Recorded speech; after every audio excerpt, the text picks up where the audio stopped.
Asauddin Owaisi.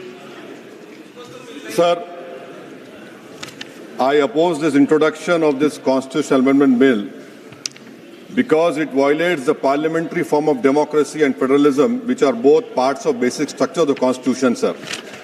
Sir, this is not about the one reservation. The main goal is to make South rule and other areas the ruler and completely erase the representation of OBCs and Muslims from the elected legislature.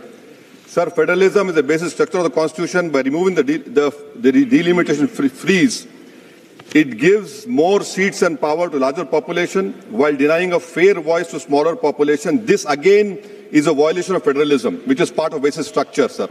Sir, the Hindi heartland has 38.1%.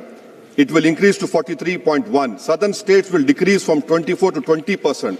Sir, why I say it is complete destruction of federalism? It also curtails parliamentary democracy. Parliament democracy has to be representative of, if a voter in Telangana feels that their voting or not makes no difference, if decisions are taken in UP rather than Parliament, why will they vote? Thirdly, sir, it violates our own Direction 19A2.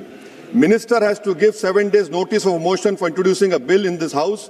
Similar copies of the bill have to be introduced, need to be given to members 2 days before the introduction. Third, sir, this is a clear violation of 123B of RP Act 1951 to 1 week before voting. I call this a corrupt practice, sir.